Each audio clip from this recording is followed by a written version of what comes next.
Muito bem, ainda naquela série de entrevistas com os vereadores eleitos e reeleitos em 2024, estamos aqui ao lado do Ugleno Alves, ele que obteve 2.228 votos, o mais votado em Teófilo Otoni em 2024.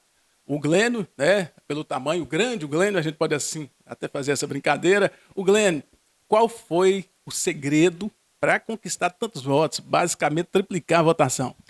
Robertinho, primeiramente quero agradecer por esse espaço aqui da Rádio TV Imigrantes. Eu atribuo essa votação expressiva ao trabalho que nós desenvolvemos ao longo desses 4 anos do nosso primeiro mandato, um trabalho destacado aí na fiscalização, na representação dos interesses da população mesmo. Então eu destaco essa credibilidade manifestada nas urnas a esse trabalho, esse conjunto de ações que nós desenvolvemos ao longo desses 4 anos. Os projetos que nós defendemos na área, né, de defesa da pessoa com deficiência oculta, de transparência pública, de desburocratização. Os recursos que nós trouxemos para as cidades foram mais de 4 milhões de reais que nós apoiamos em emendas parlamentares, projetos importantes aqui na nossa cidade. Então, um conjunto de ações que, no final das contas, resultaram nessa votação expressiva. O fato de você estar vinculado a uma denominação religiosa muito influente na cidade pode ter influenciado também? Eu acredito que tudo contribui, sabe, Robertinho? Mas é importante destacar que a igreja ela não tem candidato.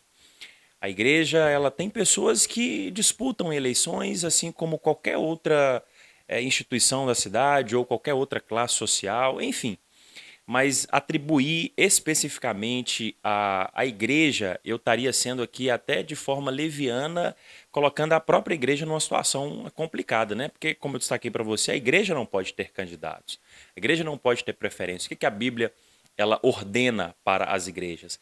Que as igrejas precisam orar por aquelas pessoas que estão investidas de autoridade. Essa é a ordenança bíblica para a postura da igreja de Jesus Cristo na terra. Mas agradeço de fato, né? Eu não posso dizer que eu não tive apoio dentro da igreja que eu pertenço.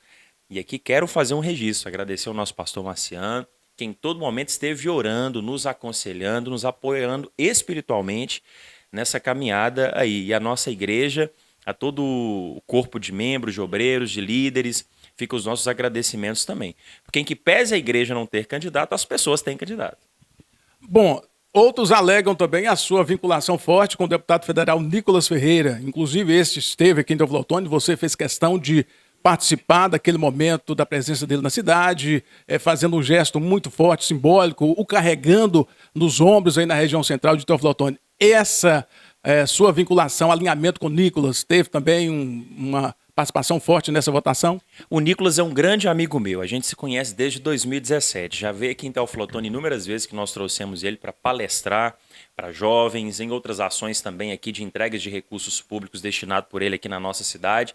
Sem sombra de dúvida, o Nicolas é um grande expoente político hoje na nossa cidade, no nosso país, melhor dizendo. Atribuo a ele também assim, esse grande sucesso na nossa votação. Afinal de contas, ele teve 7 mil votos aqui em Teófilo Otoni na eleição para deputado, sem pisar os pés aqui. E 1,5 milhão de votos aqui no nosso estado. Então, o Nicolas hoje é uma grande referência política, sem sombra de dúvidas, é um norte para muitas pessoas que vão decidir o seu voto, o seu posicionamento político. Quero agradecer ele por nos dar essa condição, essa confiança de poder levar o nome dele aqui na nossa cidade. Já destinou mais de 1,5 milhão de recursos aqui para o nosso município e eu agradeço de fato esse apoio que ele nos deu aí nessa eleição. Bom, já falando da Câmara de 2025, fala-se muito aí do Glênio, presidente da Câmara. Seria o apontado do prefeito eleito Marinho para presidir o Legislativo Municipal. Como é que está esses alinhamentos? É importante destacar que não existe candidato a si mesmo, né? Você precisa ser um candidato de um grupo. Você precisa aglutinar pessoas em torno de um projeto político. A gente tem conversado com os nossos colegas vereadores, eu mantenho um bom relacionamento, inclusive com vereadores que não são da nossa coloração partidária, ou do nosso espectro político ideológico, melhor dizendo, né? Mas é importante destacar que o presidente da Câmara ele precisa conversar com todo mundo, dar voz, dar espaço para todos os vereadores, garantir que o legislativo seja o mais plural possível. E eu acredito, Robertinho, que ao longo desses 4 anos que nós estamos aí como vereador, a gente amadureceu muito, cresceu muito politicamente, inclusive com a participação dos colegas vereadores que inclusive são do próprio PT. Então mantenho um bom relacionamento, faço sempre um destaque importante, que eu acredito que a presidência do atual presidente Lidiomar foi uma das melhores presidências, né, que nós tivemos aí ao longo desses 4 anos. Um camarada que buscou atender todos os vereadores e essa é uma referência que nós podemos seguir. Não é porque o camarada é do PT que eu não posso ter algumas boas referências dele em relação ao seu trabalho como legislador, como vereador, como presidente da Câmara Municipal. Então eu sempre faço esse destaque que a gente precisa entender que as pessoas são boas, né? Às vezes eu não posso concordar com ela com tudo, mas eu não posso dizer que essa pessoa não presta para nada. Então, assim, eu gosto de fazer esse destaque, amadureci muito, me preparei muito, eu sou formado em Direito, sou bacharel em Direito, tenho, né, uma expertise, né, no diálogo político, na articulação política, e se de fato a gente se confirmar como candidato lá na frente, eu gostaria muito de poder contar com o apoio de todos os colegas. Temos conversado com todos, a gente tem tido uma aceitação muito boa e, se Deus quiser, nós vamos fazer o melhor para a nossa cidade. Não há nenhuma imposição da parte do Gleno Alves ou do próprio prefeito Marinho, né?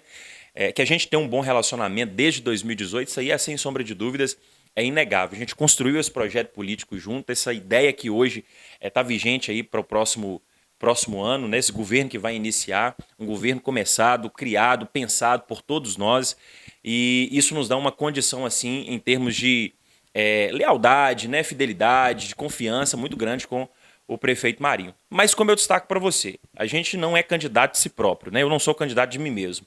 Eu quero ser candidato do grupo. Se o grupo entender que eu sou o melhor nome, a gente está à disposição. Para finalizarmos, a mensagem para a juventude que te vê, você chegou à Câmara bem jovem, né? Ainda jovem, conquista aí esse feito inédito, sendo o mais votado na legislatura, né? O que dizer para a juventude que gosta de política e para quem não gosta? Fale aí. A minha mensagem para a juventude é: não tenha medo de se posicionar. Muitas das vezes nós somos inibidos, somos encurralados em meio à pressão social que nós estamos inseridos.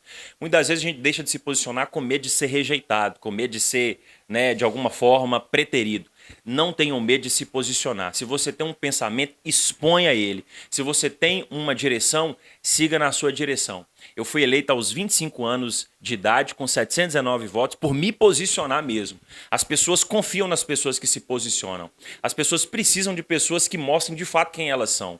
E cheguei agora numa reeleição mais do que triplicando a minha votação, porque nós continuamos com esse posicionamento.